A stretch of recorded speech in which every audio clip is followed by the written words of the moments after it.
大家好，欢迎来到我的频道塔罗的低语，我是 Nico 啊。那我们今天要占卜的课题是关于你们未来的幸福人生，它是怎样的？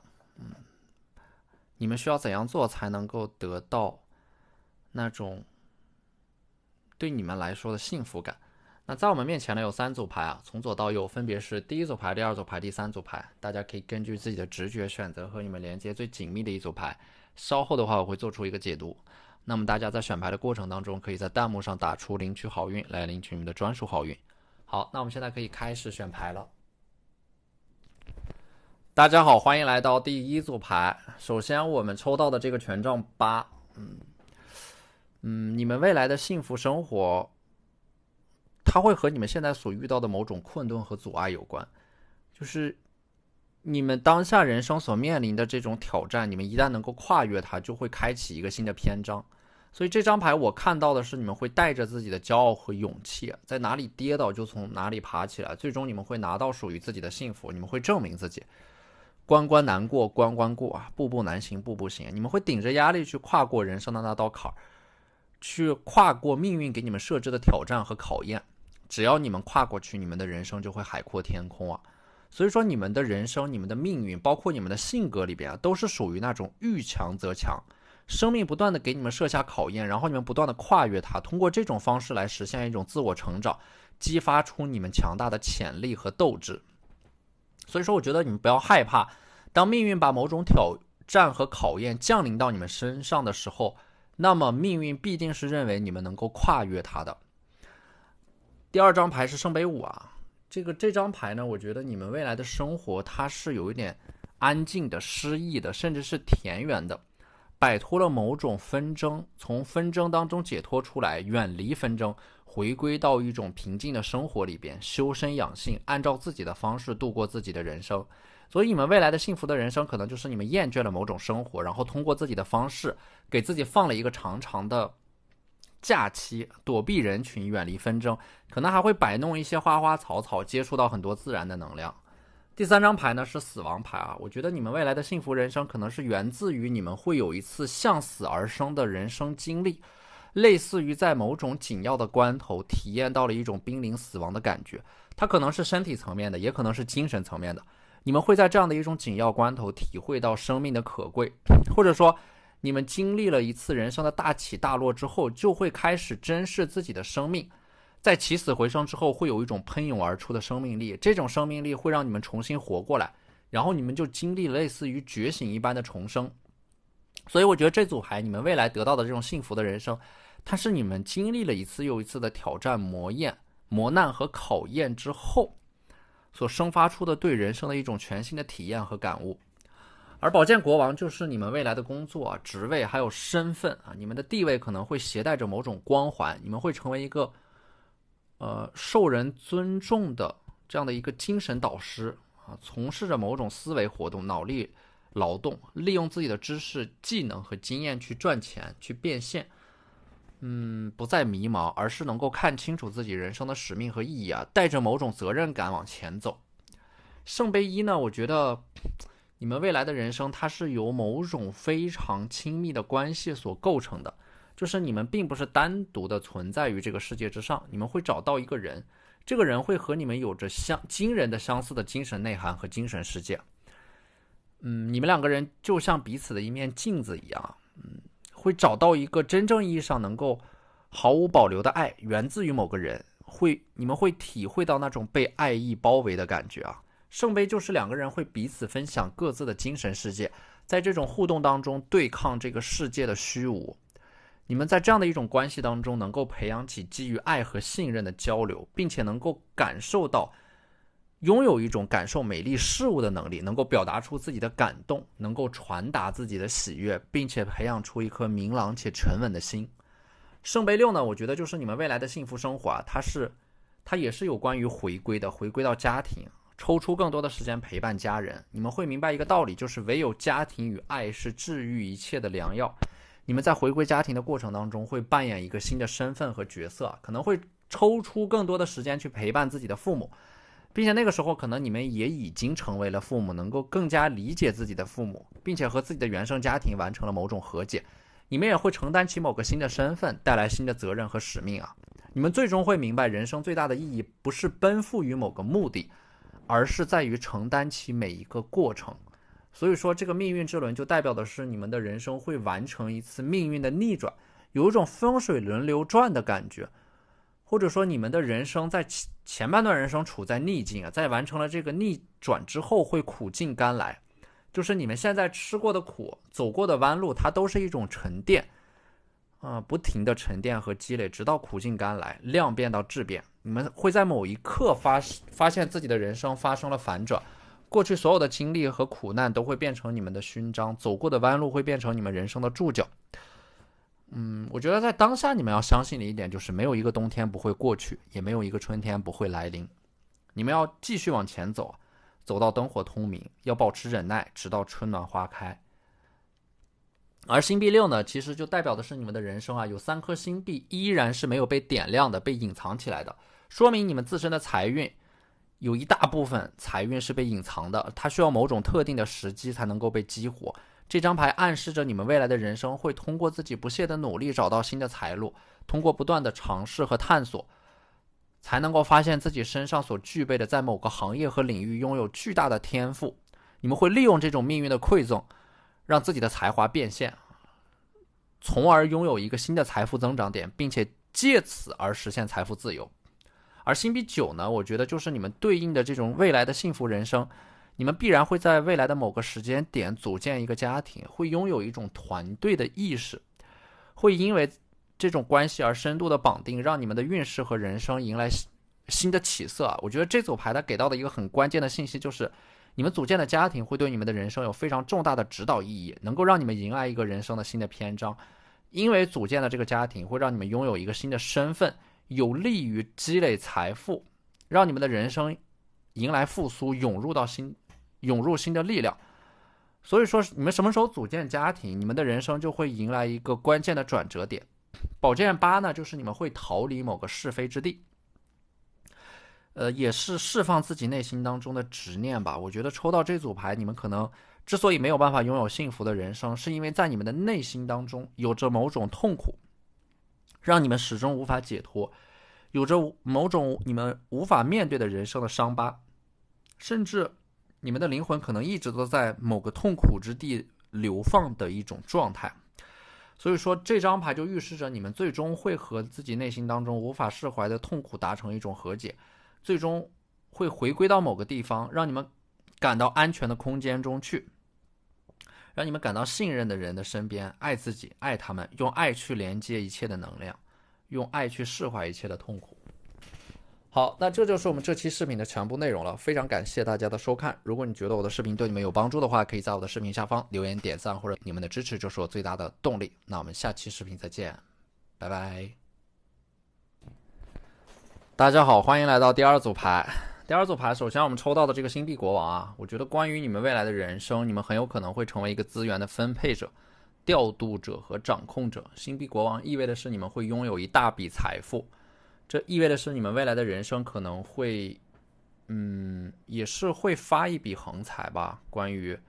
你们未来的这个幸福的人生，它其实是有很强的物质基础作为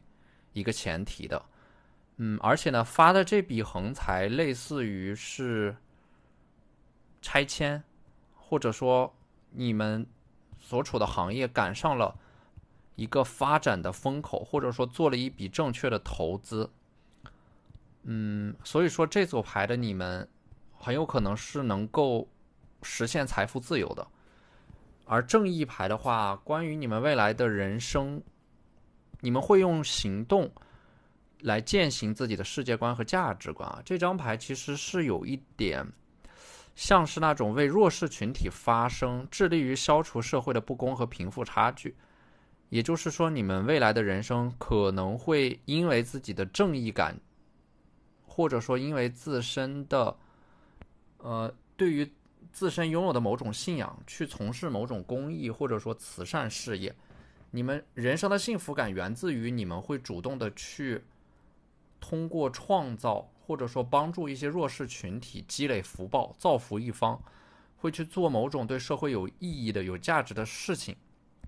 促进某个行业和领域的发展，会成为一个领导者、一个拓荒者，或者说一个行业内部的领头羊。而女皇呢，可能就是你们会成为某种公众人物啊，你们的一举一动都会受到很多的关注，会站在舞台的中心闪闪发光，会成为一个人际关系的枢纽，人脉和资源都会向你们聚集，依靠你们自身所积累的这种巨大的声望和荣誉。节制呢，我觉得你们未来的这种幸福人生，它是源自于你们会下定决心去戒除掉某种坏的习惯，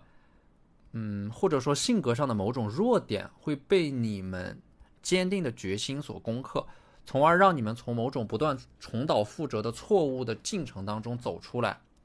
所以说你们未来要拥有一个幸福的人生，其实在当下你们需要深刻的意识到性格当中的某种弱点，并且加以纠正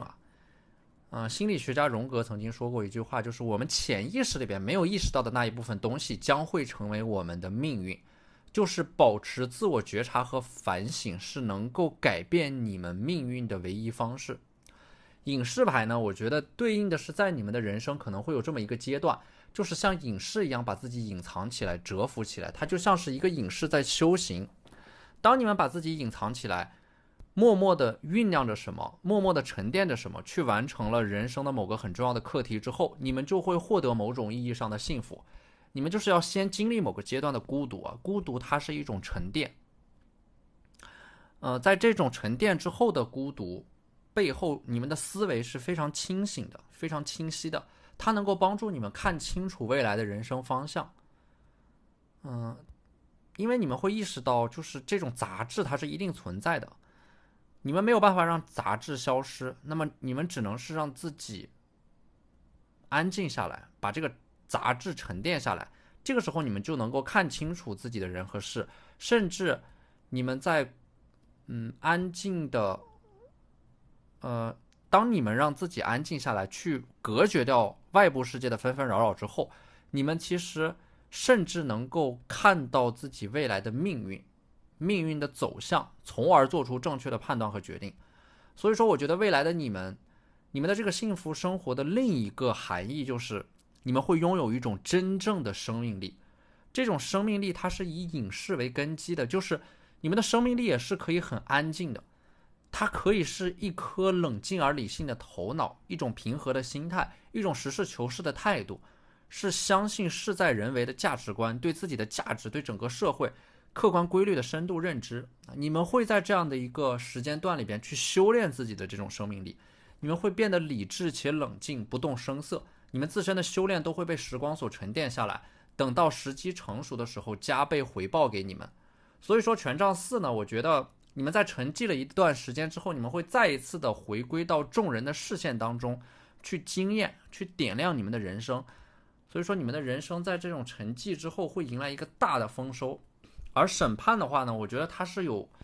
这张审判牌代表的是人生的这样的一种重塑，新的人生它是包含着生命的喜悦的，就是你们的人生在经历了某个至暗时刻，经历了某种命运的审判和业力之后，你们可能会迎来一个新的生命，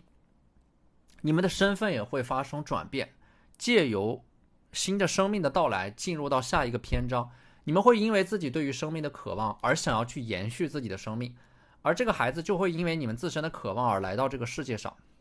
那么宝剑1的话，就是你们未来的这种幸福的人生源自于你们会和某种人某种事情做一个彻底的切割和了断，就是你们的人生没有办法向上，其实本质上是由于有一些人或者说事情在不断的拖着你们。宝剑你们也可以理解成为是你们会在某种竞争当中胜出，并且是以某种微弱的优势胜出的。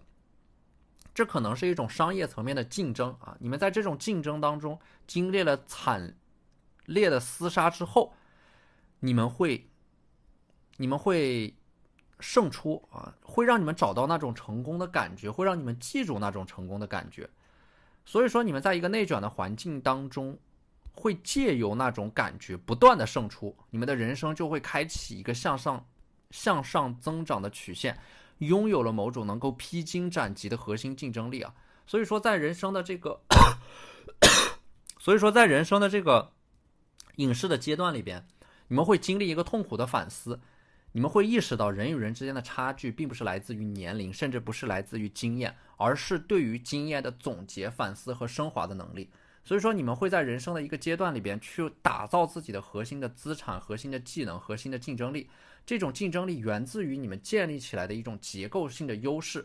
不断的打磨它，不断的积累某种经验或者说资源，最后实现一种厚积薄发的不断向上增长的一个人生曲线。权杖一呢，其实就暗示着你们的人生会找到一个靠谱的合伙人，两个人一起去携手创业，开启人生的新的篇章。你们可能会从这个合伙人身上得到一大笔资源，或者说启动资金，或者说会因为遇到这个人，你们的人生会因此而加速。这个人偏火象的能量，就是狮子、白羊、射手，脾气很急，行动力强，但是说到做到，言而有信。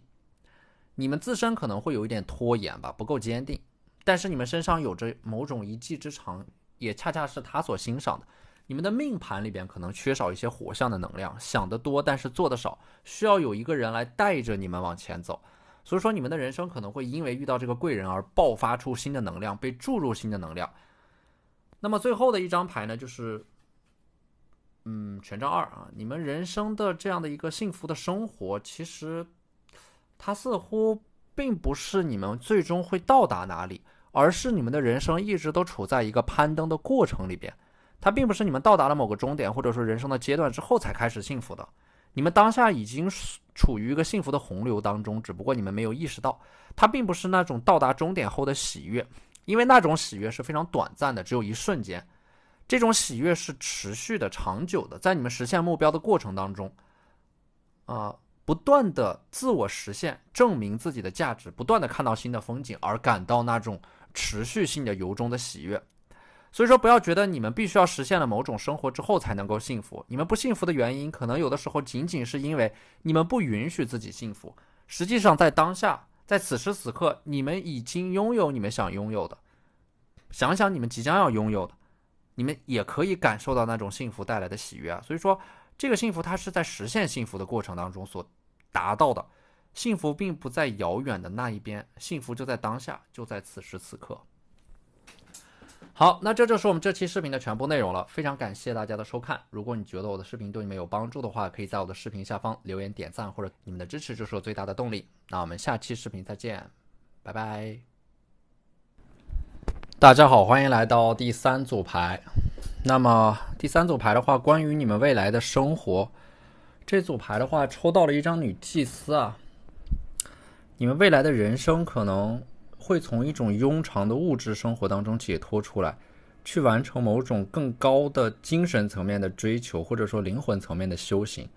因为你们的灵魂原型是女祭司啊，所以说你们的身上似乎是有一种阴柔之力，有一种无意识的力量在驱使着你们内心深处的这种深层次的智慧啊，会让你们拥有一种和自身年龄不相匹配的成熟啊。你们的骨子里边可能会有一种淡漠和悲观，没有特别喜欢的东西，没有特别想要得到的人，也没有非做不可的事，不怎么喜欢热闹，活得会很通透。宝剑六这张牌呢，就是你们的人生会不断的通过探索和寻找去匹配适合自己的生活模式啊。所以说前半生可能会不断的漂泊，圣杯四就是不断的从某个地方去往另一个地方的这样的一个过程，你们会在这个阶段去体验各种各样不同的人生。圣杯四的话可能是关于你们的人生，你们会最终收到某种邀请，然后在一个地方定居下来啊。而星币六这张牌呢，它是有关于分享，分享和奉献某种价值观，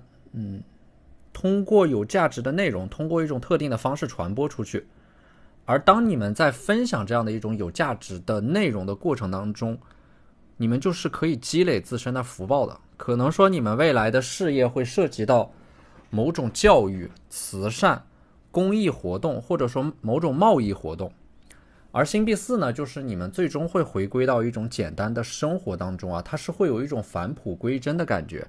你们人生幸福的要诀并不是在于拥有的越多越好，而是在于不断的舍弃，在某个